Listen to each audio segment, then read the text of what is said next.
यो सुन्दर धरती आकाश तिमीले नै बनायौ। विश्वासी भएर मण्डलीमा के गरगहना लाउनै पर्छ। हाम्रो क्रिस्चियन दुलहीले गरगहना लाएर बिहामा बस्न मिल्दैन। लागेको भनेर होइन, लागेको छैन, कति राम्रो देखिन्छ।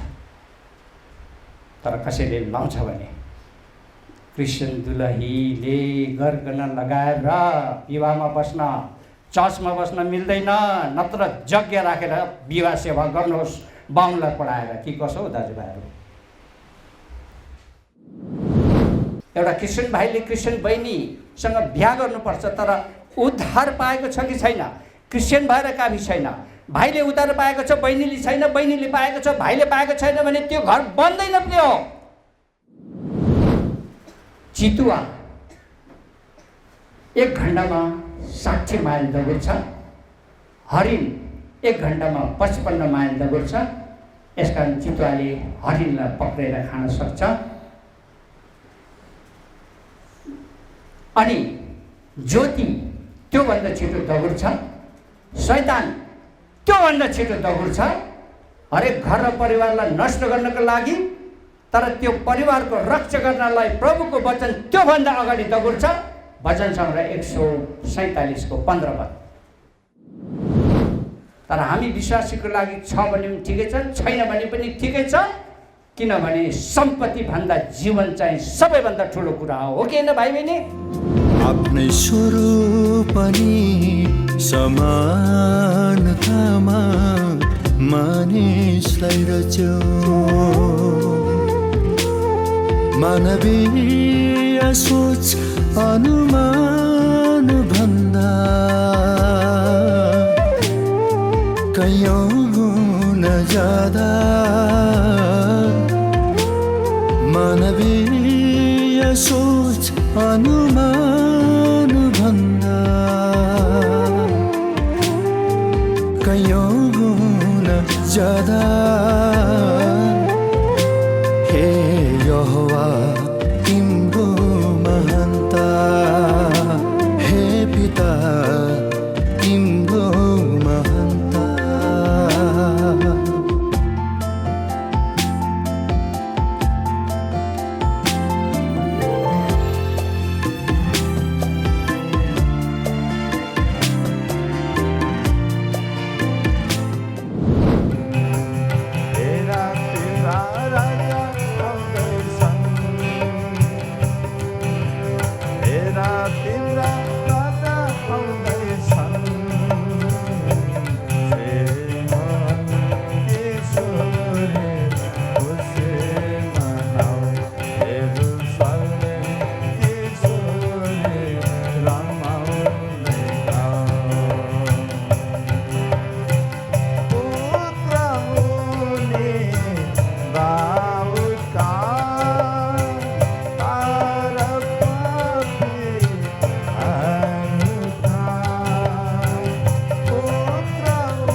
सबै प्रियजनहरूलाई हामी तपाईहरुलाई यो दमस्कस प्रार्थना भवनको तर्फबाट जय मसीह भन्छौँ। अनि हाम्रो दुलाहा आमोस र नानी एलिजा पुन अथवा उहाँहरूको बाबुआमाहरूको जति नातेदार साथीसङ्गी चिनाजानाहरू आउनुभएको छ, तपाईँहरू आउनुभएकोमा हामी खुसी र आनन्दित छौँ। यसकारण तपाईँहरूलाई पनि हामी जय मसी भन्छौँ। त यो हुन गइरहेको पवित्र विवाहको हुनेवाला दुलहाको नाम चाहिँ आमोस पुन हो। उहाँ काठमाडौँ कनान प्रार्थना भवनमा सेवा गर्नुहुन्छ अनि उहाँको बाबाको नाम पदम पुन हुनुहुन्छ र आमाको नाम शान्ति पुन हो। अनि उहाँ जेठो छोरा हो आमोस पुन। उहाँको 3 जना भाइहरू हुनुहुन्छ, उहाँहरू पनि आउनुभएको छ। यता नानीको सम्बन्धमा अब हुनेवाला दुलहीको नाम चाहिँ एलिजा पुन हो। उहाँको बाबाको नाम भूपेन्द्र पुन। तपाईँहरू दमस्कसकाहरूले पनि धेरैले चिन्नुहुन्छ। अनि नानीको आमाको नाम उमा पुन हो। अनि नानीको एकजना दिदी हुनुहुन्छ, भेनाजु हुनुहुन्छ अनि भाइ हुनुहुन्छ। यो चाहिँ उहाँहरूको परिचयको विषयमा केही बताएको। त हामी खुसी छौँ, आनन्दित छौँ, किनभने विवाहको उद्देश्य हामी खुसी हुनु र रमाउनु हो। मलाई लाग्छ तपाईँहरू बाहिर भित्र जति हुनुहुन्छ सबै खुसी हुनुहुन्छ। कोही खुसी हुनुहुन्न भने हात उठाइदिनुहोस् त, खुसीको ट्याब्लेट ल्याइदिइहाल्छौँ। तर बिहामा खुसी नै भयो। बाहिर कोही छ खुसी नहुने कि छैन? विवाहको उद्देश्य खुसी हुनु, आनन्द मनाउनु हो। किनभने एउटा भाइले पत्नीको रूपमा एउटा बहिनी पाइरहनु भएको छ, जीवन साथी। अनि एउटा बहिनीले एउटा भाइ पतिको रूपमा जीवन साथी पाइरहनु भएको छ। यो कति खुसीको कुरा हो। यो विवाह परमेश्वरको उद्देश्य र योजनाबाट भएको कुरा हो। अब यो विवाह, यो मगनी जो हामी गर्छौँ, यो कहाँबाट आएको अनि यो कसले सुरु गरेको? आज संसारको मानिसहरूलाई यो कुरो थाहा छैन र आफ्नो इच्छाअनुसार गर्छन्। तर हामी विश्वासीहरूलाई थाहा छ यो विवाह अथवा मगनीको जो कुरा छ यो परमेश्वरबाट हुन आएको हो। यसैकारण मगनीको विषयमा पनि मत्ती 1:18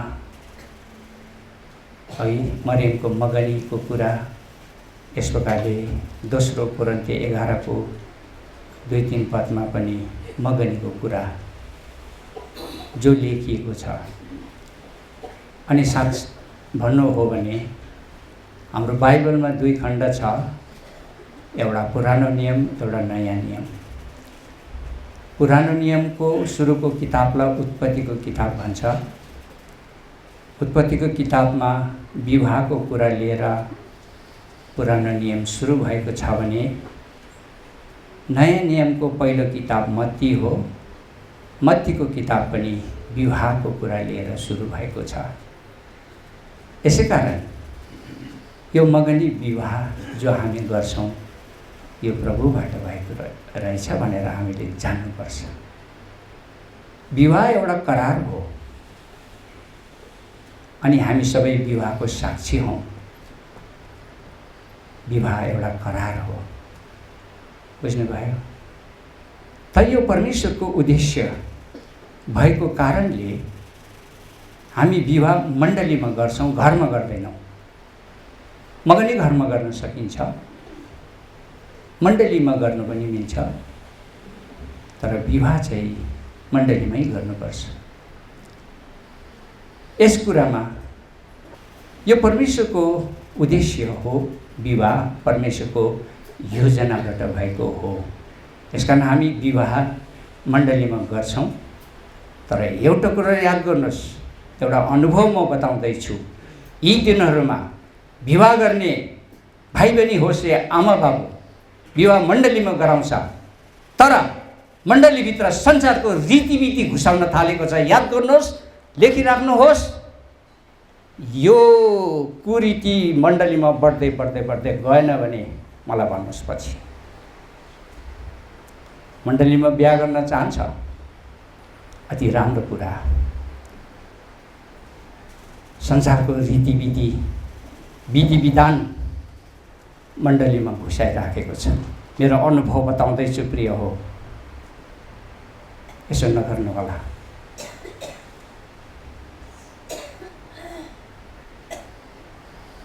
अनि मैले बुझेसम्म अब यो कुरीति र कुथितिहरू चाहिँ बढ्दै बढ्दै गएर मण्डली फिलाडेल्फियाबाट पतित हुँदै हुँदै लाउदिकियामा पुग्ने डर छ प्रिय हो।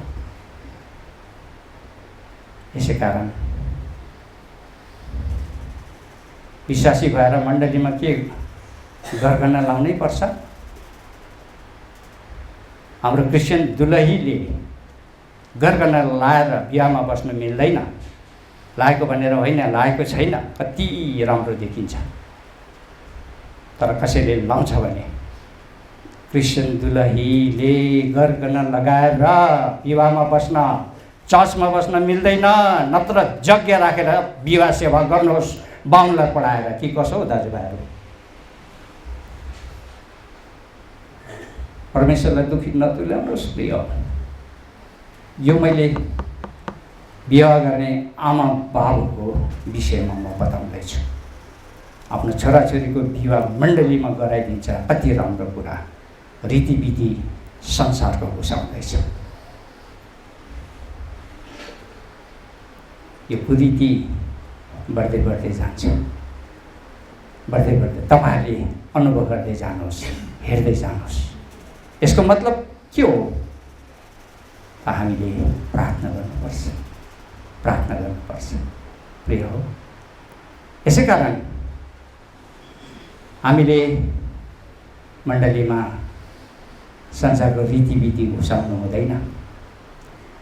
आज यहाँ कोही नयाँ आउनु भएको छ भने अनि तपाईँले भरे घरमा गएर भन्नुहुन्छ, एक क्रिस्चियनको विवाहको रीतिविधि यस्तो रहेछ भन्नुहुन्छ। तपाईँले भन्नुभएको कुरा ठिक हो, किनकि तपाईँले प्रभु पाउनु भएको छैन। मैले पनि प्रभु नपाएको भए त्यसै भन्थेँ नि त। तर रीतिविधि होइन। यसको विषयमा म अलिकति बताइदिन्छु। यहाँ दुलहालाई अगाडि नै ल्याएर राखिएको छ, दुलही छैन। अब परबाट हृदयभरि कति अब भनौँ एउटा तितो अनुभव लिएर आमा बाबुले आफ्नो छोरीलाई अङ्गालो हालेर यहाँ ल्याएर हुनेवाला ज्वाइँ, तर ज्वाइँ होइन छोरा हो। म पद मात्रै भनिदिन्छु, शारीरिक नाताले अब आफ्नो छोरीको पतिलाई ज्वाइँ भन्छ, तर ज्वाइँ होइन छोरा हो। जुन परिवारमा एउटा छोरी जान्छ त्यो परिवारको शारीरिक नाताले बुहारी हो, तर हाम्रो यो के अरे प्रभुको नाताले छोरी हो। अनि जो ज्वाइँ हुन्छ ऊ शारीरिक नाताले ज्वाइँ हो, तर के हो अरे? छोरा हो। यस प्रकारको व्यवहार गर्नुपर्छ है। अनि अब याद गर्नुहोस् यस्तो कुरा। अनि अब हेर्नुहोस् प्रियहरू, आमा बाबुले आफ्नो छोरीलाई दुईपट्टि काखी चेपेर ल्याउनु भयो। अनि यहाँ हुनेवाला अब ज्वाइँ भन्नुभएले छोराको छेउमा राखिदिनु भयो। अर्थ छ नि त, यसको अर्थ छ। भरे फेरि के गरेको होला थाहै भएन भने, वचन सबैको अर्थ हुन्छ, थाहै भएन भने अर्थ नपर्थ गोविन्द गाई हुन्छ क्या फेरि।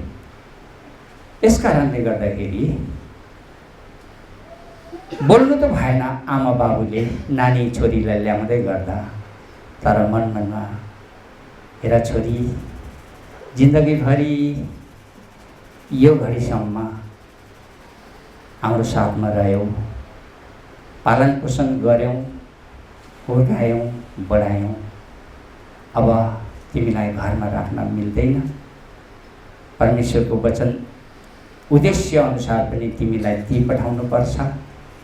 आज हामी तिमीलाई छोड्दैछौँ भनेर हृदयभरि वेदना बोकेर ल्याएर हुनेवाला ज्वाइँको छेउमा राखिदिनु भयो।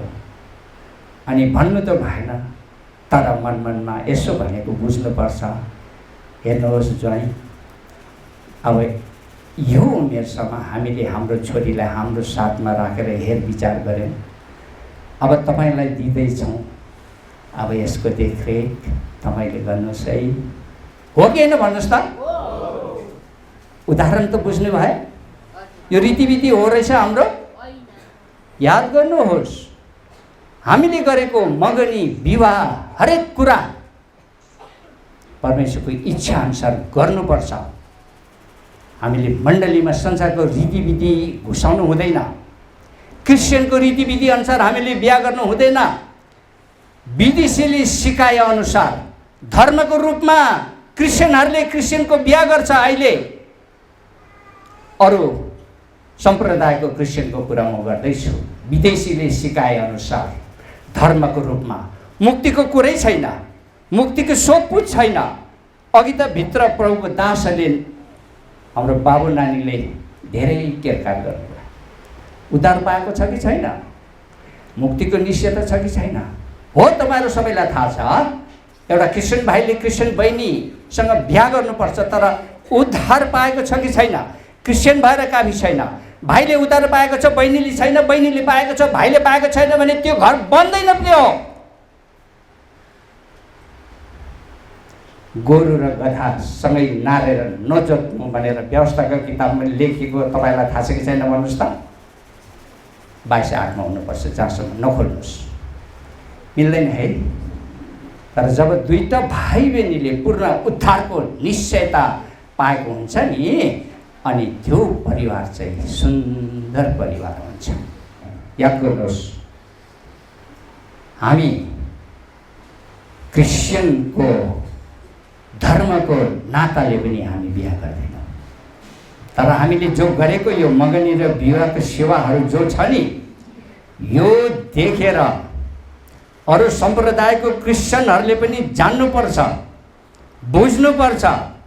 अनि अरू प्रभु नपाएका अरू धर्मावलम्बीकाहरूले पनि हामीले गरेको मगनी र विवाह सेवा देखेर उनीहरूले भन्न जान्नु सक्नुपर्छ कि ए गर्नुपर्ने त यसरी पो रहेछ र हामीले गरेको त गल्ती रहेछ भनेर जान्नु र उनीहरूले यस प्रकारले सिक्नु र त्यो प्रकारले गर्नुपर्छ परमेश्वरको महिमाको लागि।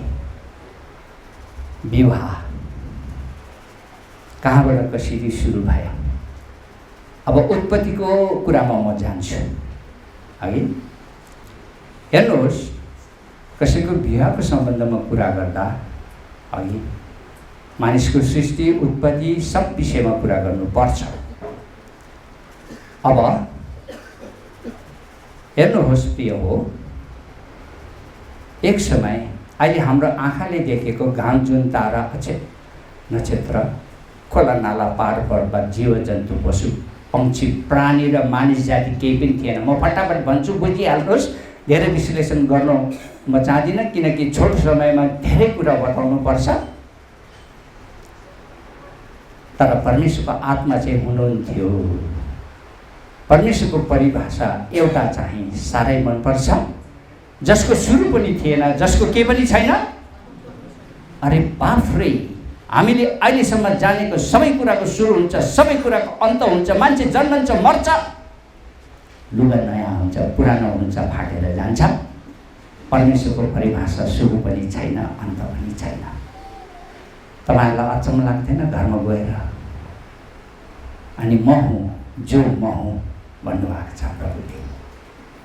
अरे यदि परमेश्वरलाई यसै बिचमा सुसमाचार हुन्छ, नयाँले बुझ्दै जानुहोस्।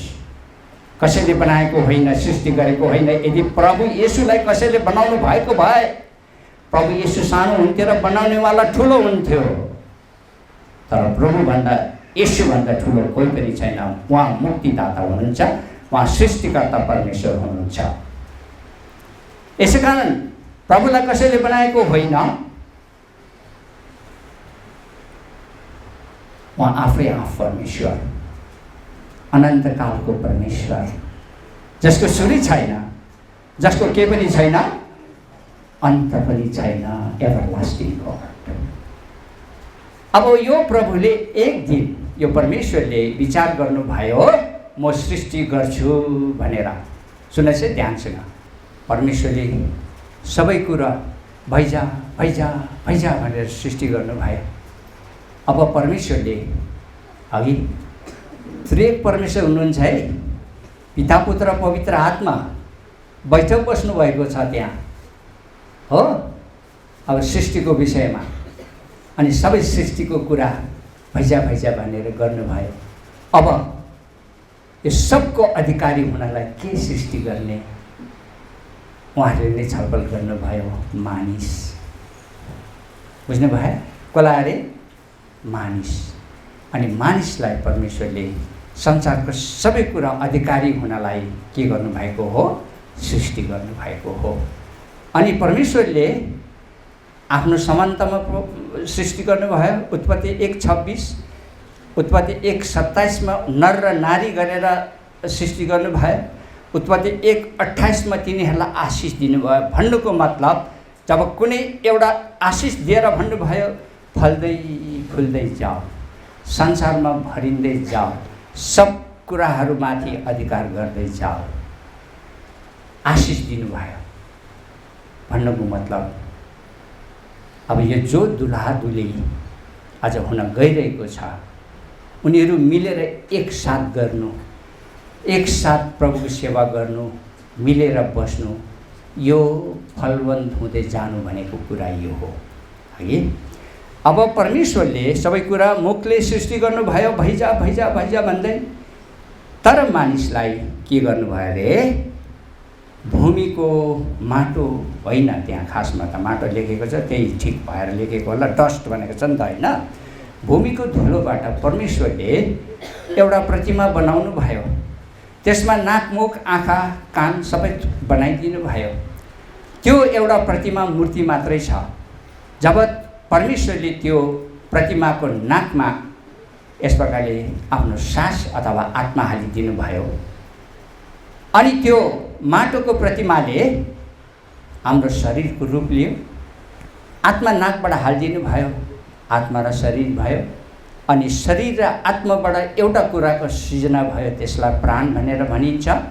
यसकारण मानिसमा आत्मा प्राण शरीर हुन्छ। पशु प्राणीलाई भैजा भैजा भनेर सृष्टि गर्नुभएको कारणले गर्दा आत्मा हुँदैन, प्राण र शरीर मात्र हुन्छ।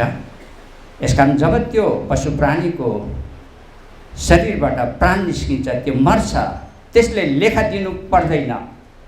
एउटा भुसिया कुकुरले आफ्नो जीवनकालभरमा 100 जना मान्छेलाई टोकेको छ भने त्यसले हिसाब दिनु पर्दैन। तर तपाईँ हामीले हिसाब दिनुपर्छ, किन हाम्रो आत्मा छ। यो आत्मा भएको कारणले मानिसले परमेश्वरको खोजी गर्छ, परमेश्वरसँग सम्बन्ध राख्छ। यसकारण हामी मानिसले जे गल्ती गर्छौँ भनेदेखि हामीले हिसाब बुझाउनुपर्छ। अब हेर्नुहोस्, यस प्रकारले परमेश्वरले आदमलाई पनि त भैजा भनेर बनाउन सक्नुहुन्थ्यो, तर यहाँ एउटा मानिसप्रतिको प्रेमको कुरा छ। कुरा बुझ्नुभयो? यसै कारणले हेर्नुहोस्, यसै कारणले गर्दाखेरि सबै कुरा सृष्टि भयो। प्रभुले मानिसले सृष्टि नगरुन्जेलसम्म राम्रो भयो, असल भयो, असल भयो भन्नुभयो। जब अघि हामीले पढेको भजन सङ्ग्रह 1को उत्पत्ति 1को 31मा जब मानिसलाई सृष्टि गर्नुभयो के भन्नुभयो परमेश्वरले? यो त अति असल भयो। हेर्नुहोस्, यो आदम जो छ सृष्टिको सिरिप पेच हो। परमेश्वरले आफ्नो समानतामा सृष्टि गर्नुभएको सृष्टिको सिरिप पेच मानिसलाई यति ठुलो आदर दिएर परमेश्वरले सृष्टि गर्नुभएको छ।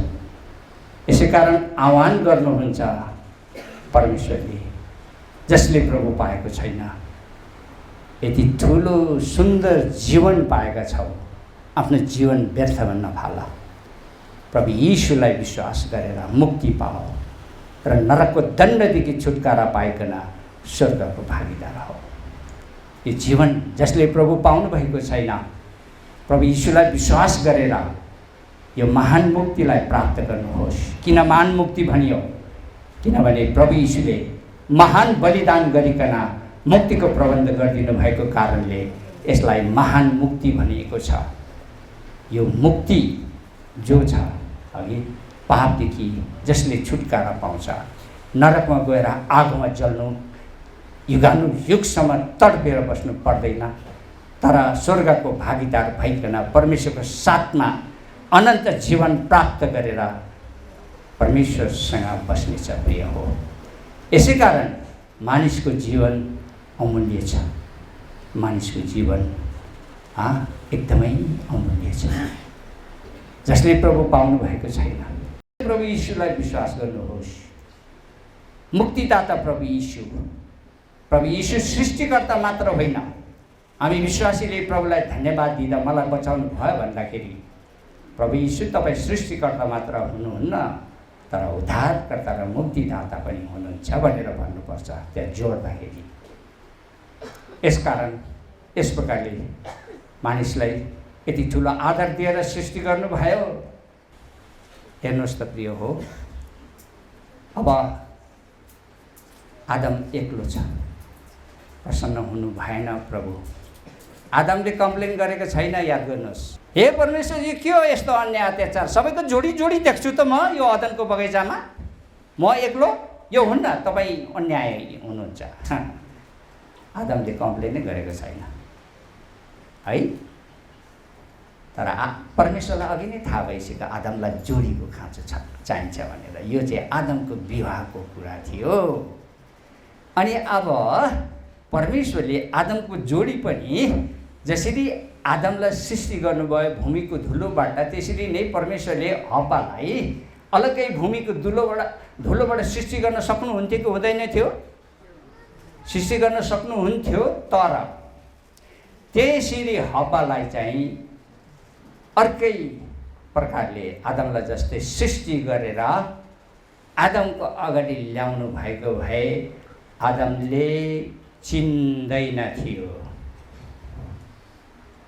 हुनसक्छ आदमले भन्थ्यो यो को हो, यो भालु हो, भालु।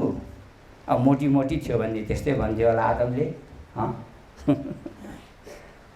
अलि दुब्ली दुब्ली ल्याइदिएको भएदेखि के भन्थ्यो होला? अब तपाईँ आफै अनुमान गर्नुहोस्। अनि यो के हो? बाँस हो, बाँस। चिन्दैन थियो आदमले। छुट्टै प्रकारले सृष्टि गरेर ल्याइदिनु भएको भए अनि मेल खाँदैन त कसरी बिहा हुन्छ, कसरी घर चल्छ प्रिय हो? परमेश्वर बुद्धिमान हुनुहुन्छ। अब यो विषयमा अलिकति कुरा गर्छु, किनभने एउटा छुट्टै बडी अर्को छुट्टै बडीको मिलाप हुन सक्दैन। आदमको अगाडि धेरै पशु प्राणीहरू ल्याइयो, आदमसँग मेल खाएन। किन? मानिससँग पशु प्राणीको बिहे हुन सक्दैन। पशु प्राणी अर्कै सृष्टि हो, मानिस अर्कै सृष्टि हो। पशु प्राणीमा आत्मा छैन, तर मानिसमा आत्मा छ। यसकारण मेल खाएन है। अर्को कुरा किन? अर्को मुख्य कुरा सुन्नुहोस् है। किन परमेश्वरले हव्वालाई अलग्गै बनाएर ल्याउनु भएन? किनकि हामी मण्डली, हामी दुलही चाहिँ प्रभु जस्तै हौँ भनेर परमेश्वरले आदमको करङबाट दुलही बनाएर उसको अगाडि ल्याउनु भएर देख्ने बित्तिकै आदमले के भन्छ, अरे यो त मेरो हाडको हाड, यो त मेरो मासुको मासु हो। उसलाई स्त्री भनिँदैछ, चिनिहाल्यो, देखिहाल्यो, रमाइहाल्यो र भन्छ आदमले, यो त मेरो हाडको हाड, मेरो मासुको मासु। उसलाई स्त्री भनिने छ। अब हुनसक्छ आदमले भने होला, अब म यो बिना जिउन सक्दिनँ। कुरा बुझ्नु भयो? पति पत्नीको उदाहरण लिएर परमेश्वरले मण्डलीको दर्शनको विषयमा बताइरहनु भएको छ। पति पत्नीको उदाहरण लिएर परमेश्वरले के को विषयमा बताइरहनु भएको छ अरे? भन्नुहोस् न भनेको, मण्डलीको दर्शनको विषयमा बताइरहनु भएको छ। यसकारण किन परमेश्वरले अलग्गै हवालाई सृष्टि गरेर आदमको अगाडि ल्याउनु भएन? मेल नखाने त कुरा भइहाल्यो। अर्को कुरा, हामी मण्डली चाहिँ प्रभु जस्तै हौँ भनेर उहाँले आदमको कर्मबाट हवा सृष्टि गर्नुभयो। यसकारण स्त्री जो छ पुरुषको एक अंश हो, अघि। अनि आदमले कसरी एउटा जोडी पाउनलाई त्यो मृत्युमा जानु पर्यो, सुतेकालाई मृत्यु भन्छ नि त, होइन? अनि जब आदमले परमेश्वरको आज्ञा पालन गर्नुभयो, किनभने परमेश्वरले भन्नुभयो, आदम म तिम्रो निम्ति जोडी बनाउनको लागि तिमी चाहिँ गएर सुत्नुपर्छ, अनि म तिम्रो लागि जोडी बनाइदिनेछु। हस् परमेश्वर, म सोध्छु। सुत्यो, उठेर हेर्छ, अगाडि दुलही देख्छ। कति रमाउँछ। यसकारण एउटा पत्नी पाउनलाई मृत्युमा जानुपर्छ अथवा दुःख भोग्नुपर्छ। केही असल कुरा पाउनलाई अघि गुमाउनु पनि पर्छ। जसरी आदम मृत्युमा गएर हव्वालाई प्राप्त गरे भनेदेखि प्रभु येशूले आफ्नो रगतको दाम तिरेर तपाईँ हामीलाई किन्नु भएको छ र मण्डलीको जन्म भयो, हो कि होइन प्रिय हो? यसकारण हामी जो मण्डली विश्वासी दाजुभाइ होस्, दिदीबहिनी होस्, हामी को हौँ? प्रभु येशूको दुलही, प्रभु येशूको दुलही। हामीले संसारमा धेरै विवाहहरू खाइसक्यौँ, हो कि होइन भन्नुहोस् त?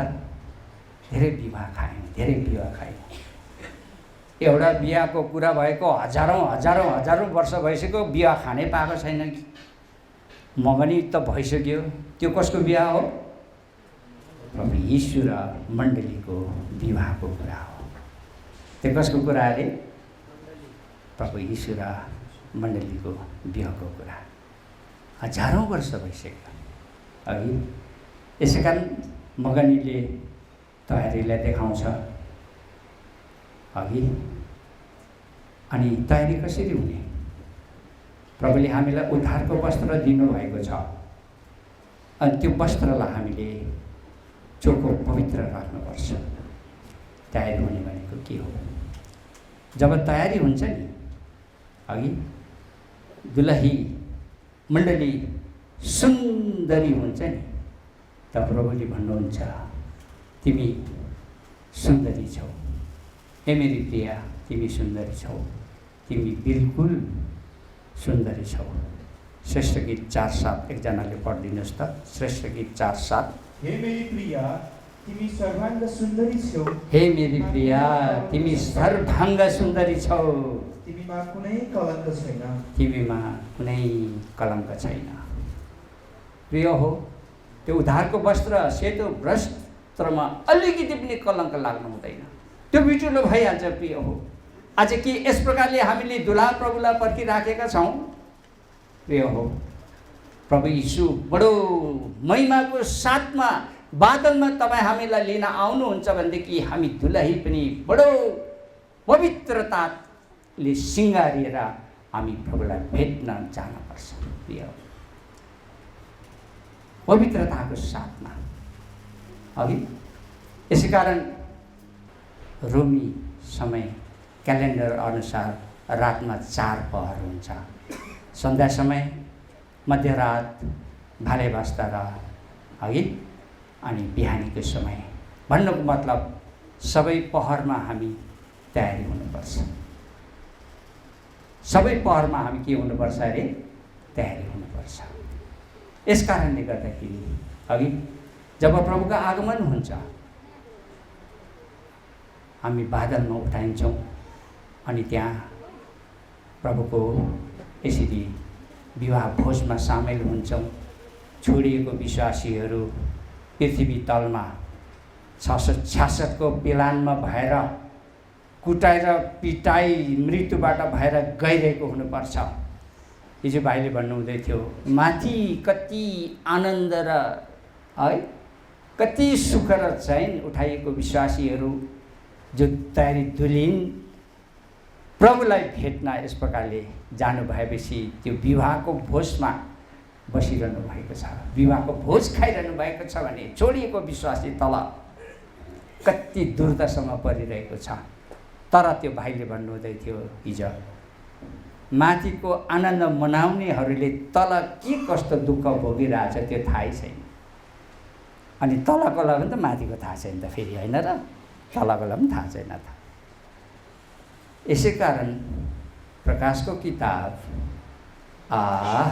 19को 9 पदमा त्यो मानिस धन्यको हो जो विवाहको भोजमा बोलाइएको छ भनेर लेखिएको छ होला। पढिदिनुहोस् त। अनि तिनले मलाई भने लेख जो थुमाको विवाहको भोजमा बोलाइएका छन्, जो थुमाको विवाहको भोजमा बोलाइएका छन् ती धन्य हुन्। प्रिय अनि तिनले मलाई भने परमेश्वरका सत्य वचनहरू यिनै हुन्। परमेश्वरका सत्य वचनहरू यिनै हुन्। हामी बाइबल हातमा लिन्छौँ, परमेश्वरको सत्य वचन भन्छौँ, पढ्छौँ, पालन चाहिँ गर्दैनौँ। याद गर्नुहोस्, शैतानलाई पनि सबै बाइबल थाहा छ तर यति हो त्यसले पालन गर्दैन। हामी विश्वासी भएर प्रभुको वचन पालन गरेनौँ भने परमेश्वरको सन्तान भयौँ कि शैतानको? ल भन्नुहोस्। भाइ भन्नुहोस् न, चुपचाप भयो भाइ? ओ भाइ तपाईँको मान्छे सब चुपचाप भयो। प्रिय हो, यस कारणले गर्दाखेरि हामी सबै दुलही मगनी गरिएको है दाजुभाइ होस् दिदीबहिनी, अब यो प्रभुको अभाइमा उठाइनको लागि तयार हुनुपर्छ। यो विवाहले यो सन्देश दिन्छ। कुरा बुझ्नुभयो? विवाहले के गर्छ अरे यो सन्देश दिन्छ। अब बादलमा मण्डलीसँग प्रभुको विवाह चाहिँ शारीरिक होइन, यो आत्मिकी हो।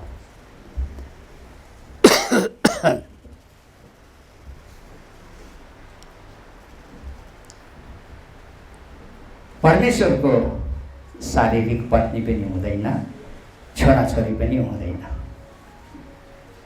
हामी जो परमेश्वरको छोराछोरी भनिन्छौँ हामी आत्मिकी छोराछोरी हौँ।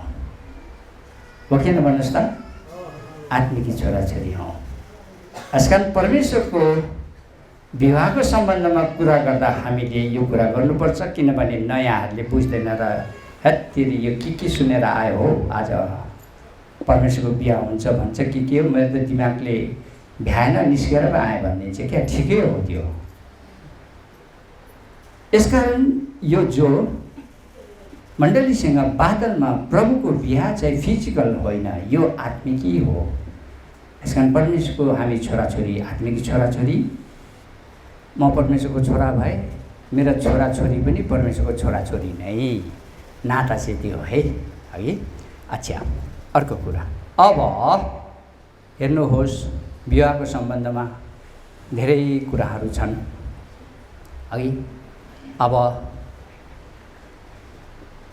भाइ बहिनी जसले बिहा गर्न इच्छा गर्छ, उमेर पुगेपछि त बिहा गर्नै पर्छ। यो त परमेश्वरले दिनुभएकै यो एउटा दान हो। किनभने हो यो नानी जो छ एलिजा, यो आमोसको एउटा सम्पत्ति हो। कुरा बुझ्नुभयो? आमोस के अरे? कता आमोस? के अरे तपाईँको सम्पत्ति हो। जसरी परमेश्वरले वचन सङ्ग्रह 127 3 पदमा हेर छोराछोरीहरू परमप्रभुले दिनुभएको हकको सम्पत्ति भन्नुभएको छ भने एउटा पतिको लागि पत्नी सम्पत्ति हो, एउटा नानी पत्नीको लागि पनि पति सम्पत्ति हो। पत्नी बिना पतिको जीवन अधुरो हुन्छ प्रिय हो। सुन्दैछ आमन कि भोलि पर्सि तिमी नआए भए पनि हुन्थ्यो, मलाई त झन्झटबाट लाग्न थाल्यो, क्यार क्यार क्यार क्यार भन्ने हो कि गरिदिँदा भन्दैछ है। सुन्नुभयो? सम्पत्ति सम्पत्ति परमेश्वरले दिनुभएको जोडी। यसकारण यो जोडी र यो घर सुन्दर हुनको लागि चाहिँ चुनाव चाहिँ परमेश्वरलाई गर्न दिनुपर्छ। जसरी परमेश्वरले आदमको लागि हब्बालाई प्रिपेयर गर्नुभयो। भाइ बहिनीहरू आफ्नो इच्छाले आँखा यताउता नघुमाउनु होला। कुरा बुझ्नु भयो? प्रार्थना गर्नुहोस्, प्रभुले दिनुहुन्छ जोडी, प्रार्थना गर्नुहोस्। हिन्दीमा यस्तो एउटा कहावत छ, अरे मियाँ बीबी राजी तो क्या करेगा काजी। मियाँ बीबी भनेको बिहा गर्ने भाइ बहिनी, काजी भनेको चाहिँ मुस्लिम समुदायमा केटाकेटी मिलाउने मान्छेलाई काजी भन्छ। त्यो काजीले के भन्छ? मान न ल, मान क्या ह्यान्डसम छ भनिदिन्छ क्या। भरे नाक कुचेको होला, उसले त आफ्नो त्यो ड्युटी पुरा गर्नुपर्छ नि त, उसको पेसै त्यही हो। भरे त के भन्छ? मान न ल, मान क्या ह्यान्डसम छ भन्छ क्या। कुरो बुझ्नु भयो? हेर्नु त, मियाँ बीबी राजी तो क्या करेगा काजी। जब केटाकेटी आफै राजी हुन्छन् भने मिलाउनेले मिलाउनु पर्दैन भनेको है। अब हेर्नुहोस्, यो हाम्रो नेपालीमा बिहा गरिदिनलाई कोही भाइ बहिनीको त्यो मिलाउनेलाई के भन्छ भन्नुहोस् त? होइन, लमी होइन, लमी होइन, लमी हो, लमी मैले सुनेअनुसार लमी भन्छ क्या। अब लमीहरू अब त्यस्तै हुन्छ, अब बिचरा त्यति पढेको हुँदैन। अनि एउटा लमीले चाहिँ ब्युटिफुल भनेको चाहिँ सुन्दरी भनेको चाहिँ थाहा पाएको रहेछ। सिंगाली भाषामा लास्सनाया भनेर भन्छ। अब त्यो लमीले धेरै समयसम्म चाहिँ ब्युटिफुल ब्युटिफुल ब्युटिफुल भन्दै आउँदै थियो, उसको समझमा राख्दै थियो र अब केटाकेटी मिलाउँदा पनि त्यस्तै कुरा गर्दै थियो होला। अब दिन समय बित्दै जाँदा त बिर्सेछ बिचरा लमिनीले क्या। भरे त के गर्दाखेरि त ब्युटिफुल ब्युटिफुल भन्न आएछ क्या उसलाई।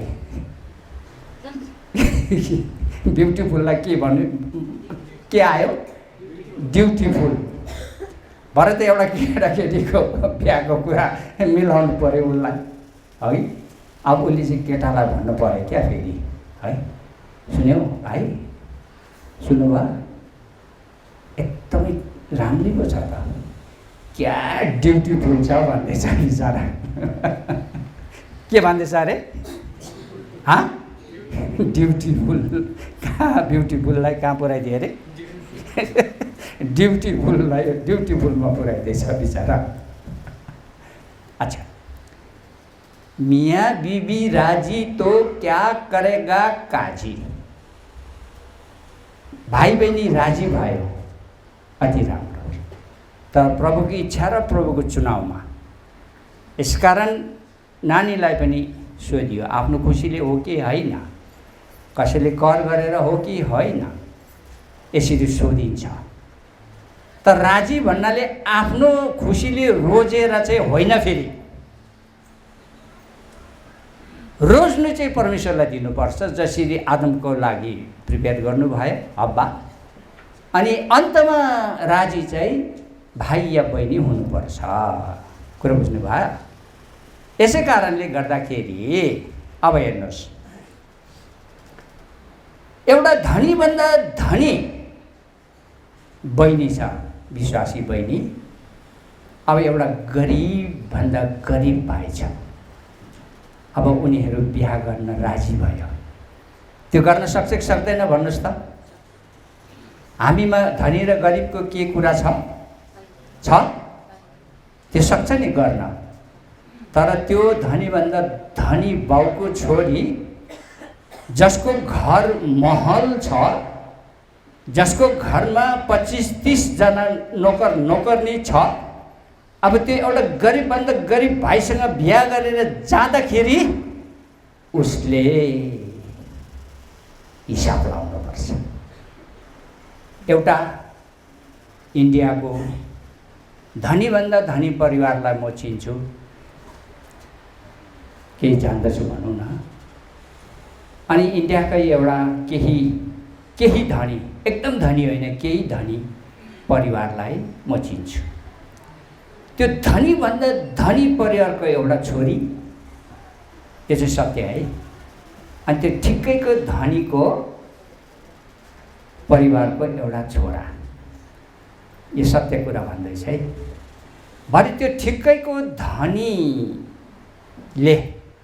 व्यापार व्यवसाय यदि गरेर यति धनी भयो, त्यो पहिलाको धनीभन्दा धनी मान्छेभन्दा पनि धनी भयो त्यो मान्छे। अब धनी भएपछि उसले विचार गरेछ मनमा भएको कुरा है, अब यो मान्छे जो मभन्दा पहिला धनी थियो, तर अहिले म ऊभन्दा धनी भएको छु, मेरो छोरा छ, उसको छोरी छ, माग्नु गएछ क्या। सुन्नुभयो? अब त्यो उसले केटाको बाउले कुरा गरेको केटीको बाउसँग अब यताउता त्यता कुरा गरेर उसको छोरी मागी। अब उसले विचार गर्यो यिनी त धनीभन्दा धनी हो, तर म अहिले योभन्दा धनी भएपछि त मेरो छोरालाई देला नि ते भनेर उसले कुरा गर्दाखेरि त तुझे शर्म नहीं आता, तुझे शर्म नहीं आता, तेरा खानदान क्या है। हेर्नुहोस् त, भारतीय समुदायमा यो बिहाको सम्बन्धमा खानदानको ठुलो यसले के भन्छ एउटा स्थान ओगटेको छ। कता राइट भाइजी? ठिक है? सुन्नुभयो? खानदान सबैलाई थाहा छ नि होइन यो कुरा। भारतीय समुदायमा विवाहको सम्बन्धमा चाहिँ नि यो खानदानले ठुलो लिएको छ क्या। अब के भनौँ, हाम्रो भाषामा हो भनेदेखि त कुरूप लिएको छ भनौँ न त, अघि त्यस्तो लिएको छ। तर परमेश्वरको वचनले के भन्छ? घर र धन पैतृक सम्पत्ति हुन्, बुद्धिमती पत्नी चाहिँ परमप्रभुबाट की हो। हितोपदेश 19:14 छिटो पढ्दै भाइ। घर र धन पैतृक सम्पत्ति हुन् अनि बुद्धिमती पत्नी चाहिँ परमप्रभुबाट की हो। हेर्नुहोस्, धन सम्पत्ति घर हुनु राम्रै कुरा हो, तर हामी विश्वासीको लागि छ भने पनि ठिकै छ, छैन भने पनि ठिकै छ। किनभने सम्पत्ति भन्दा जीवन चाहिँ सबैभन्दा ठुलो कुरा हो कि होइन भाइ बहिनी? यो हाम्रो जीवन चाहिँ सम्पत्ति भन्दा धेरै ठुलो कुरा हो, धेरै ठुलो कुरा हो। घर र धन पैतृक सम्पत्ति हुन्, तर बुद्धिमती पत्नी चाहिँ परमप्रभुबाट की हो। आज हामीलाई बुद्धिमती पत्नी चाहिएको छ, बुद्धिमती छोरी चाहिएको छ। माण्डलिक भाषामा भन्ने हो भने बुद्धिमती छोरा चाहिएको छ। बुद्धिमान भनिनँ मैले, बुद्धिमती छोरा चाहिएको छ बाइबलीय भाषामा। किनभने दाजुभाइ पनि त दुलाइ हो नि त मण्डली, है कि होइन भन्नुहोस् त? यस कारण यो बुद्धिमती पत्नी चाहिँ सबैभन्दा ठुलो कुरा हो र हो, किनभने बुद्धिले घर बनाउँछ भन्छ। यसकारण यो घर बनाउने सम्बन्धमा बाइबलमा पत्नीहरूलाई स्त्रीलाई जोड दिएको छ। हरेक बुद्धिमान स्त्रीले आफ्नो घर निर्माण गर्छे, तर निर्बुद्धि स्त्रीले आफ्नै हातले त्यसलाई के गर्छ अरे? भत्काउँछ।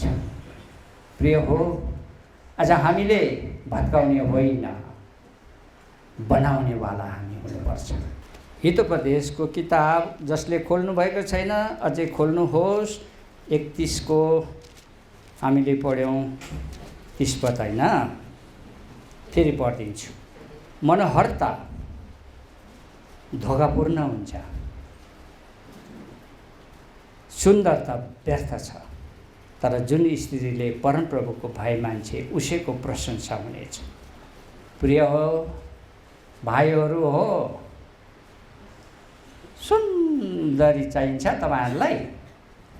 नानी छोरीहरू सुन्दर भन्दा पनि सुन्दर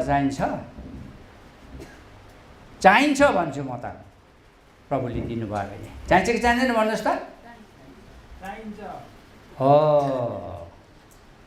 तर होइन, परमप्रभुले त्यस्तो चाहनु भएको छैन भने कानी भा हुन्छ? कानी हुन्छ?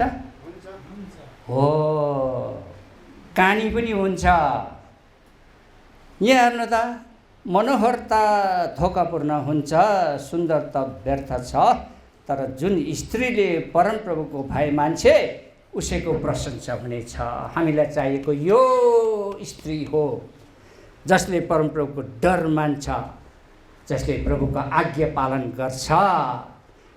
त्यो नानीको उमेर 20 त पुगेको, तर अलिक सानै।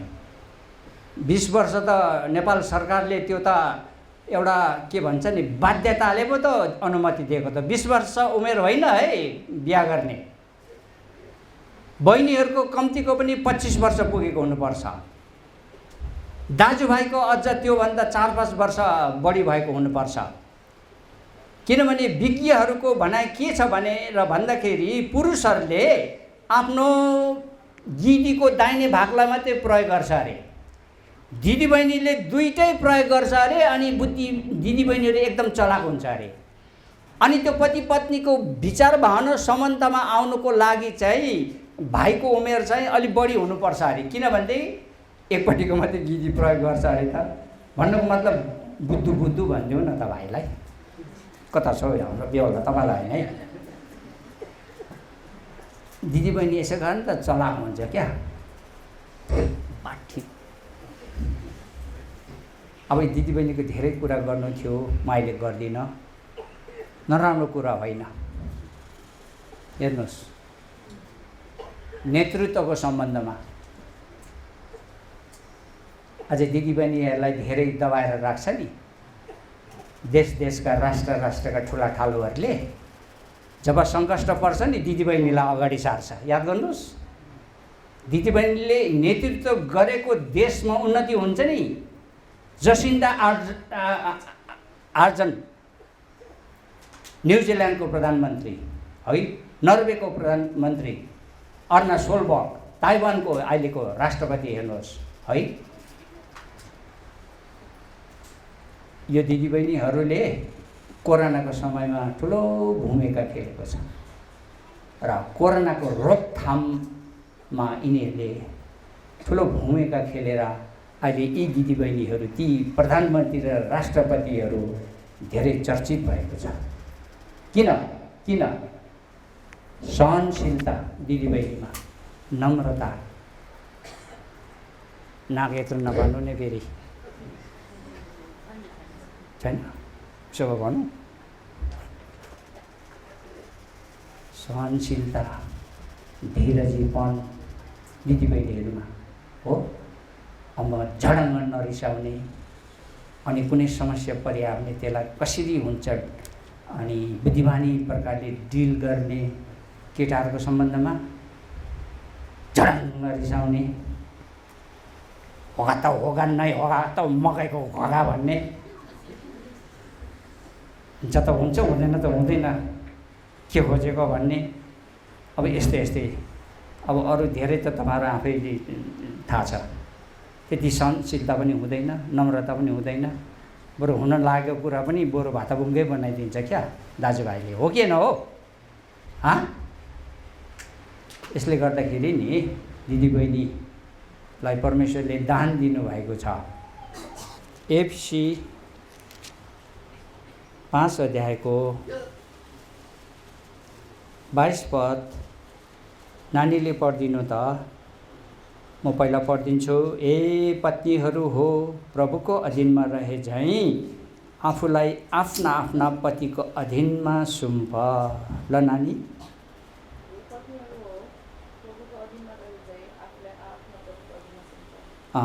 भनेपछि तपाईँले बुझ्नुभयो तपाईँ कसको अधीनमा बस्नुपर्ने रहेछ? पतिको अधीनमा।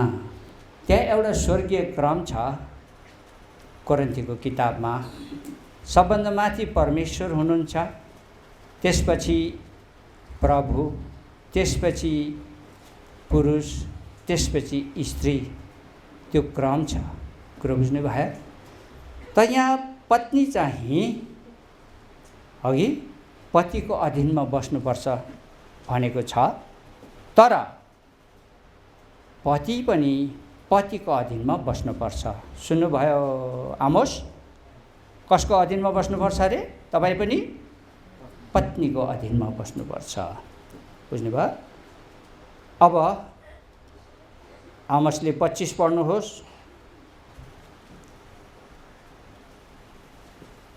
आमोस, हे पतिहरू, आफ्ना पत्नीलाई प्रेम गर, जसरी क्रिस्टले पनि मण्डलीलाई प्रेम गर्नुभयो र त्यसका निम्ति आफैलाई अर्पण गर्नुभयो। हे पतिहरू हो, आफ्ना पत्नीलाई प्रेम गर, जसरी ख्रिस्टले पनि मण्डलीलाई प्रेम गर्नुभयो र त्यसका निम्ति आफैलाई अर्पण गर्नुभयो। त हेर्नुहोस्, पतिले चाहिँ पत्नीलाई के गर्नुपर्छ अरे? हजुर, प्रेम गर्नुपर्छ। आमोस थाहा भयो? पत्नीलाई के गर्नुपर्छ? खोइ त बोल्दैन त। पत्नीलाई के गर्नुपर्छ? किनभने ख्रिस्टले पनि मण्डलीलाई प्रेम गरिकन आफैलाई अर्पण गर्नुभयो। त आमोसले एलिजालाई प्रेम गर्नुपर्छ भने एलिजाले पनि आमोसलाई के गर्नुपर्छ? प्रेम गर्नुपर्छ। त्यो कुराहरू छ। अघि जे होस्, पति पत्नी भाइजीको एउटा बक्सिङको कुरा बिहाको सम्बन्धमा म भन्छु। अघि असमान भएर विश्वासीहरू अविश्वासीसँग एकै हलमा नजोतियो। दोस्रो कोरिन्थी 6:14 खोल्दै गर्नु। किनकि अविश्वासीहरूसँग विश्वासीको के सम्बन्ध? उज्यालोसँग अँध्यारोको के सम्बन्ध? दोस्रो कोरिन्थी कति पढ्यो? ल पढिदिनु भयो। अविश्वासीहरूसँग असमान भएर एउटै जुवामा नजोतियो। असमान भएर एउटै जुवामा नजोतियो। किनकि धार्मिकताको अधर्मसँग के संगति? किनकि धार्मिकताको अधर्मसँग के संगति? अनि उज्यालोको अँध्यारोसँग के सहभागिता? ल, उज्यालोको अँध्यारोसँग के सहभागिता? यो चाहिँ भाइजी भक्सिङले बिहाको सम्बन्धमा भन्नुभएको कुरा हो। किनकि हाम्रा भाइ बहिनीहरूले यो बिहाको सम्बन्धमा यसरी गल्ती गर्छ अरे। अघि प्रभु पाएको छैन, अब के भयो? कुन चोकमा आँखा झिम्काएको थियो पनि लाउरेले, बहिनीको त गइगयो हेर्दै उतै उतै उतै, अनि अब लागि परेन, एकोरो भयो है, एकोरो। यसकारण भाइ बहिनीले यस प्रकारले बिहाको सम्बन्धमा गल्ती गर्छ अरे। त्यसै कारण भाइजीले भन्नुभएको कुरा अघि अविश्वासीहरूसँग असमान भएर एउटै हलमा नजोतियो। घर बन्दैन भाइ बहिनी, हरेक विश्वासी जन घर बन्दैन, घर भत्कन्छ। प्रिय हो, आज तपाईँ हाम्रो घर भत्क्यो भने मण्डली भत्किन्छ। प्रिय हो, जब तपाईँ हाम्रो घर आशिषित हुन्छ भने मण्डलीले आशिष पाउँछ। यो कुरा बुझ्नुपर्छ। भाइजी भक्सिङले बिहाको सम्बन्धमा भन्नुभएको अर्को कुरा फेरि म भन्छु। वैवाहिक जीवन सफल हुनको निम्ति पति पत्नीको पारिवारिक प्रार्थना आवश्यक छ। बुझ्नुभयो? वैवाहिक अथवा पति पत्नीको जीवन सफल हुनको निम्ति के आवश्यक छ अरे? पारिवारिक प्रार्थना। आफ्नो पारिवारिक प्रार्थना, पति पत्नीको प्रार्थना आवश्यक छ। यो दुईटा कुरा भाइजी बक्सिङको सम्बन्धमा। बुझ्नुभयो? अब हेर्नुहोस्, अब म त्यहाँ जाँदिनँ। भाइ बहिनीलाई म धेरै सरसल्लाह दिन चाहदिनँ। प्रभुदासहरूले यहाँभित्र बिहान सोधपुछमा धेरै सरसल्लाह दिनुभएको छ। हो आमोस नानी हो? यसकारण म अब यो विषयमा जाँदिनँ। आज्ञाको विषयमा मैले बताइसकेँ। अब हेर्नुहोस्, कुरा चाहिँ के छ भनेर भन्दाखेरि आज शत्रु शैतानले चाहिँ हरेक परिवारलाई नष्ट गर्न चाहन्छ क्या, आक्रमण गर्न चाहन्छ, विफल तुल्याउन चाहन्छ। पति पत्नी मिलेर बसेको गरेर खाएको देख्न सक्दैन प्रिय हो। डाहा अनि त्यो घरलाई भत्काउन चाहन्छ। यसै कारण याद गर्नुहोस् प्रिय हो, चितुवा 1 घण्टामा 60 माइल दगुर्छ, हरिण 1 घण्टामा 55 माइल दगुर्छ। यसकारण चितुवाले हरिणलाई पक्रेर खान सक्छ। अनि ज्योति त्योभन्दा छिटो दगुर्छ, शैतान त्योभन्दा छिटो दगुर्छ हरेक घर र परिवारलाई नष्ट गर्नको लागि। तर त्यो परिवारको रक्षा गर्नलाई प्रभुको वचन त्योभन्दा अगाडि दगुर्छ। भजन सङ्ग्रह 147 को 15 पद मै पढिदिएँ। भजन सङ्ग्रह 147 को कति भने 15 पद। उहाँले पृथ्वीमा आफ्नो आज्ञा पठाउनुहुन्छ, उहाँको वचन अत्यन्तै छिटो दगुर्छ। हेर्नुहोस् त, चितुवा 1 घण्टामा कति माइल दगुर्छ अरे? हरिण कति दगुर्छ अरे 1 घण्टामा? ज्योति त्योभन्दा छिटो दगुर्छ, शैतान त्योभन्दा छिटो दगुर्छ हरेक घर र मण्डलीलाई, परिवारलाई, हरेक व्यक्ति विश्वासीलाई नष्ट गर्नको लागि। तर तपाईँ हाम्रो व्यक्तिगत जीवन, पारिवारिक र माण्डलिक जीवन रक्षा गर्नको लागि प्रभुको वचन त्योभन्दा छिटो दगुर्छ र परमेश्वरको वचनले चेतावनी दिन्छ। आउँदैछ है मेरो पछि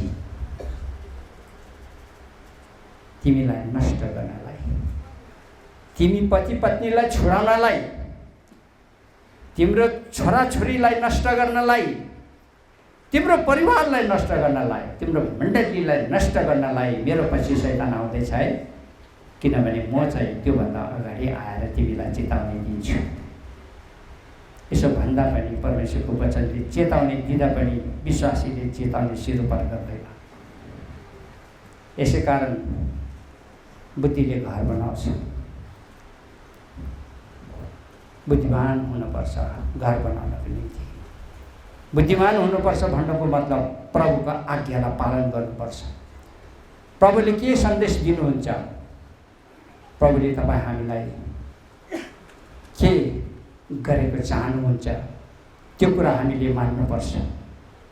जब प्रभुले दिनुभएको सूत्र, जब प्रभुले भन्नुभएको कुरा हामी अपनाउँछौँ नि, हाम्रो घर यसै सुन्दर सुन्दर सुन्दर भएर जान्छ।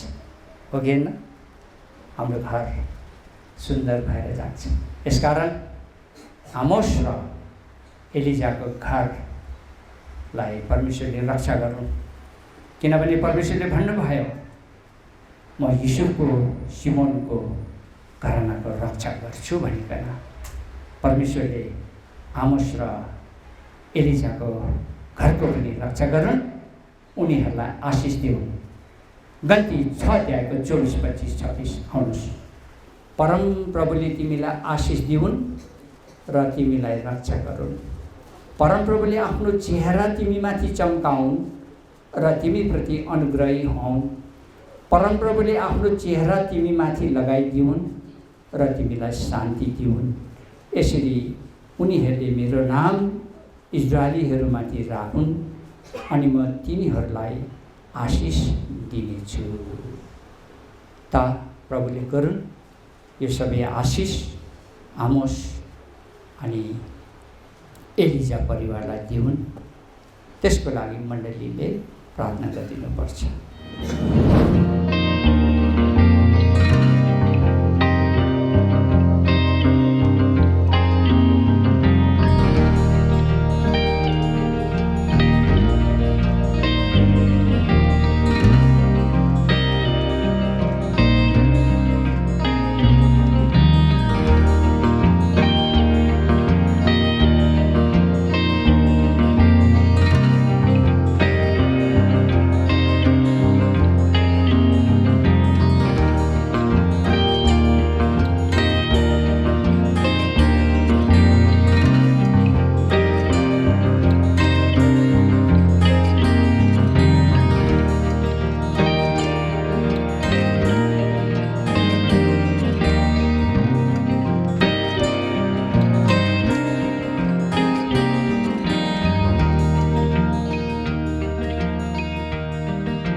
पत्नी मात्र होइन, जीवन साथी हो पतिको लागि। मृत्युले नछुटाएसम्म सँगै रहने एउटा सबैभन्दा नजिकको साथी पत्नी हो पतिको लागि, पत्नीको लागि पति हो। 15 के उहाँले एउटालाई मात्र बनाउन भएन र? जबकि उहाँसँग आत्माको रहल भाग थियो। अनि किन त्यस एउटैलाई मात्र? किनकि उहाँले ईश्वरीय सन्तानलाई खोज्नुहुन्छ। यसकारण आफ्नो आत्माको विषयमा होसियारी हो र कसैले आफ्नो जवानीकी पत्नीसित विश्वासघात नगरोस्। अघि हामीले यो वर्णन भइसक्यो। किन उहाँले एउटैलाई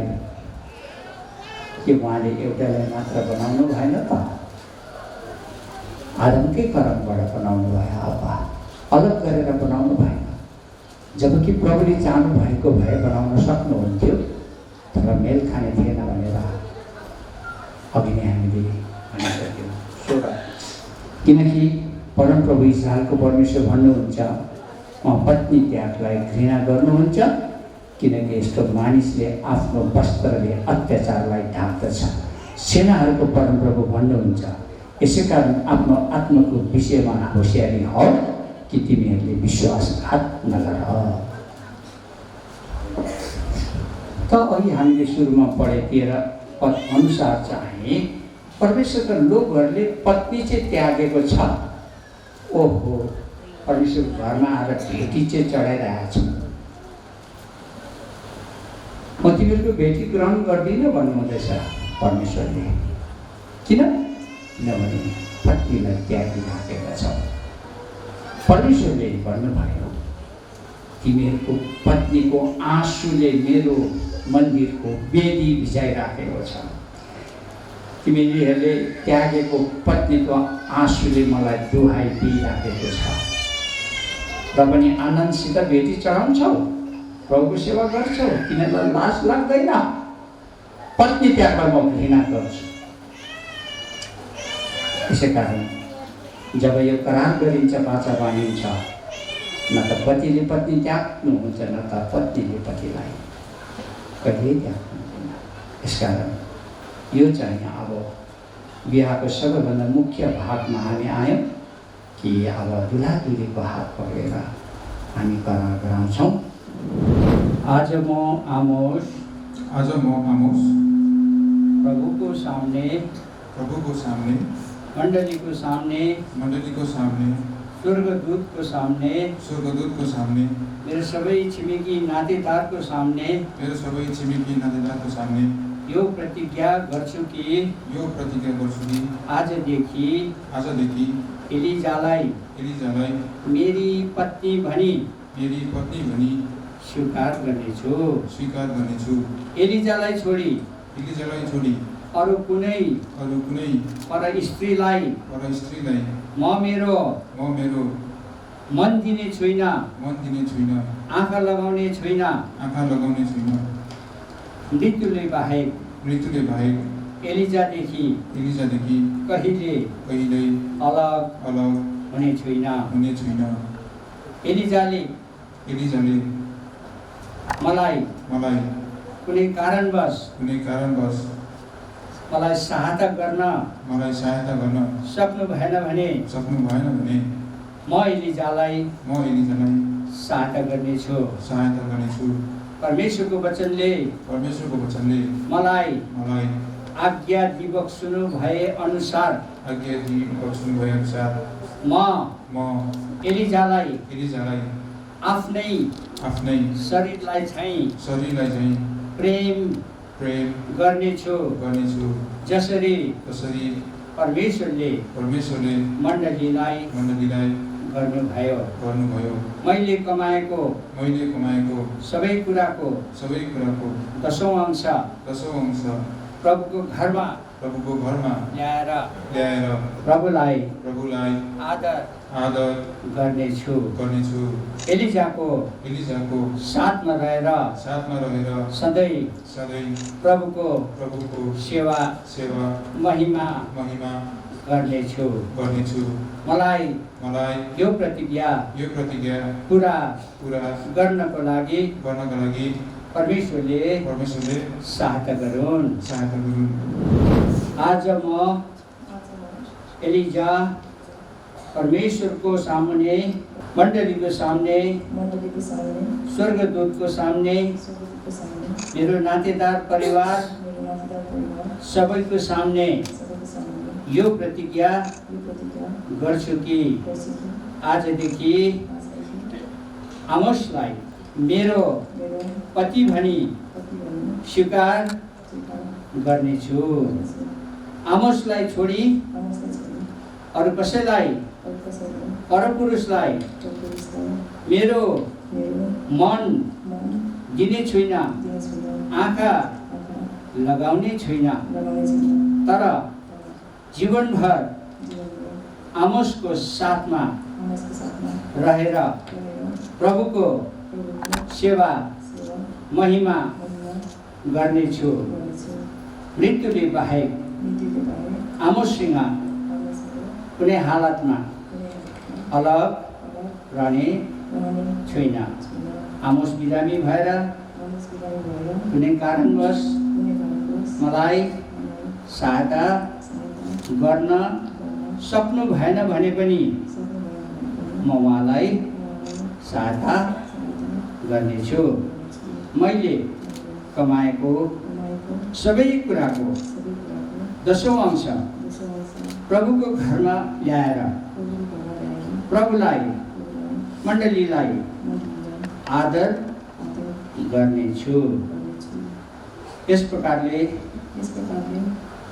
मलाई यो प्रतिज्ञा पूरा गर्न प्रभुले सहायता गरून्।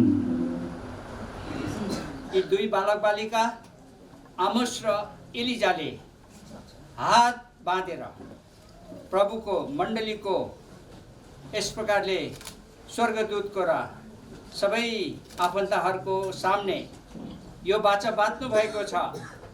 प्रभु, हामी हजुरलाई धन्यवाद चढाउँदछौँ।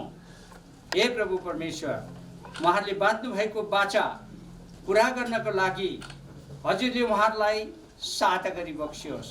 यस प्रकारले आमोस र एलिजालाई हामी सबै मण्डली मिली हजुरको हातमा जिम्मा लाउँदै यो छोटो बिन्ती, धन्यवाद, प्रार्थना प्रभु येशूको नाममा पिता सुनि ग्रहण गरिबक्सियोस्। आमोस साथै नानी एलिजाले त्यस प्रकारले करार बाँध्नु भए अनुसार अब उसो यसै घडीदेखि उहाँहरू पति पत्नी भए भनिकन मण्डलीमा घोषणा गर्दछौँ। मेरा आँखाका सामुने विश्वास गर्दा साक्षी राखेका मेरा आँखाका सामुने विश्वास गर्दा साक्षी राखेका संसारमा तिमीलाई दुःख र कष्ट छ नाडर गर म तिम्रो साथ छु संसारमा तिमीलाई दुःख र कष्ट छ नाडर गर म तिम्रो साथ छु दुष्टको हातदेखि तिमीलाई जोगाउँछु निराशादेखि तिमीलाई बचाउँछु कसैले हात पाउने छैन तिमीलाई कसैले हात पाउने छैन मेरा आँखाका सामुने विश्वास गर्दा साक्षी राखेका मेरा आँखाका सामुने विश्वास गर्दा साक्षी राखेका जसले तिमीलाई श्राप दिँदछ म पनि उसलाई श्राप दिनेछु जसले तिमीलाई श्राप दिँदछ म पनि उसलाई श्राप दिनेछु जसले तिमीलाई आशिष दिन्छ म पनि उसलाई आशिष दिनेछु तिम्रो पछाडमा सधैँ रहिरहनेछु तिम्रो पछाडमा सधैँ लडिरहनेछु मेरा आँखाका सामुने विश्वास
डरमा हिँडेर इमानदारी देखायो मलाई आदर गरेर मेरै डरमा हिँडेर इमानदारी देखायो यसैले आशिषको मुहार तिमीमा उठाउँछु अधिकताको दाहिने हातले सबैको सम्हाल्छु यसैले आशिषको मुहार तिमीमा उठाउँछु अधिकताको दाहिने हातले सबैको सम्हाल्छु कहिले कहिले छोड्दिनँ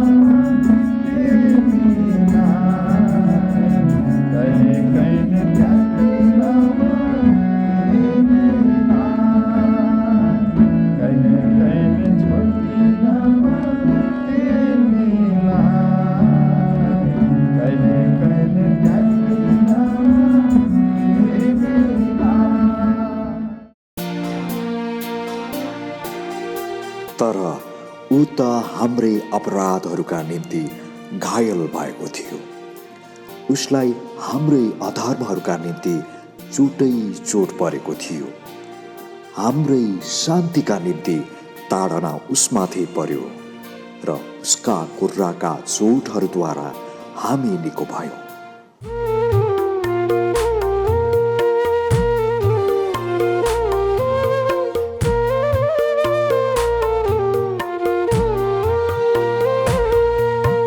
देख्दछु क्रुसमा रक्त में मेरा प्रभुजी, देखि त्यस क्रुसलाई फर्केर आउँछु म संसारलाई बिदा दिई। देखि त्यस क्रुसलाई फर्केर आउँछु म संसारलाई बिदा दिई।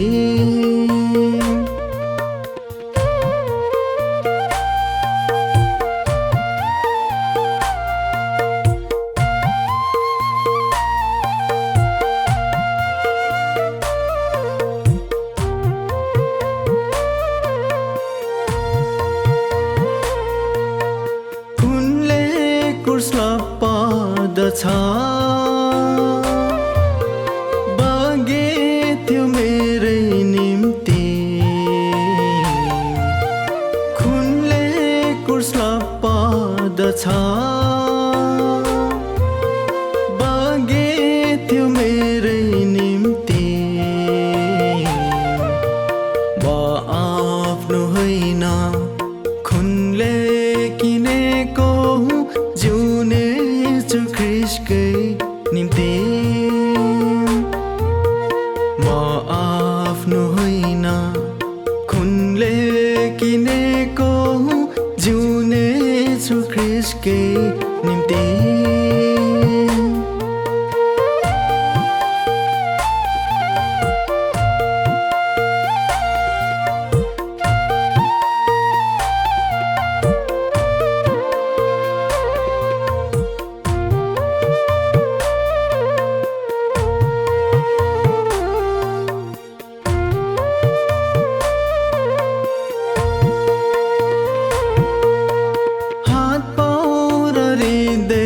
मेरा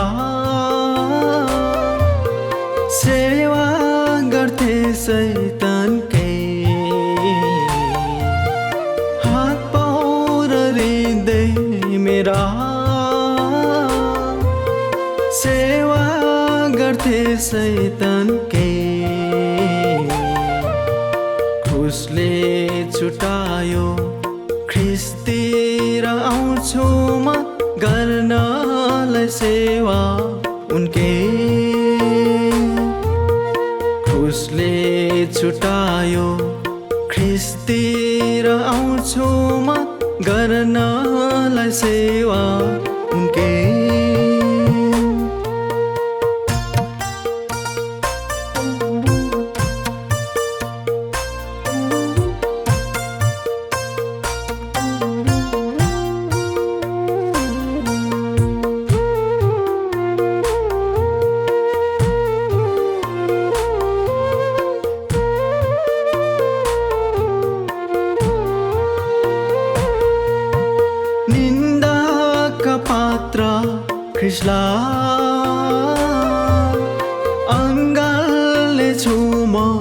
सधैँ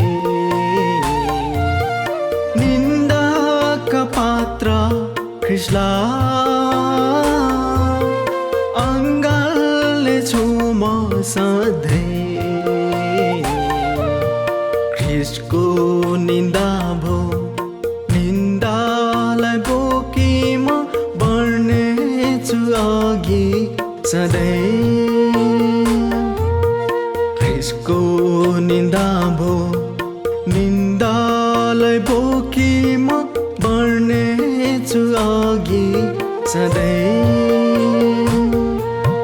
देख्दछु क्रुसमा रक्तमे मेरा प्रभुजी देखि त्यस क्रुसलाई फर्केर आउँछु म संसारलाई बिदा देखि त्यस क्रुसलाई फर्केर आउँछु म संसारलाई बिदा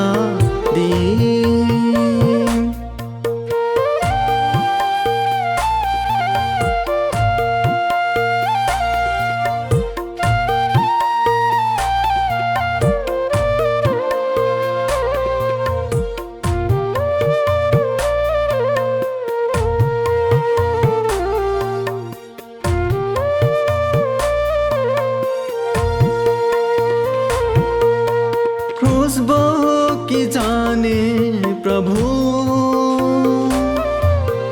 प्रवेश गरे महिमामा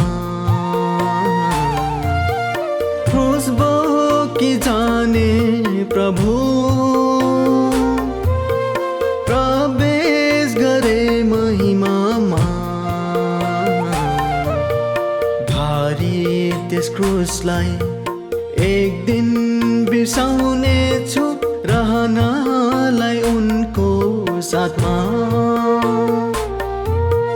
भारी त्यस क्रुसलाई एक दिन बिर्साउने छु रहनलाई उनको साथमा देख्दछु क्रुसमा रक्तमे मेरा प्रभुजी देखि त्यस क्रुसलाई फर्केर आउँछु म संसारलाई बिदा देखि त्यस क्रुसलाई फर्केर आउँछु म संसारलाई बिदा देख्दछु क्रुसमा रक्तमे मेरा प्रभुजी देखि त्यस क्रुसलाई फर्केर आउँछु म संसारलाई बिदा देखि त्यस क्रुसलाई फर्केर आउँछु म संसारलाई बिदा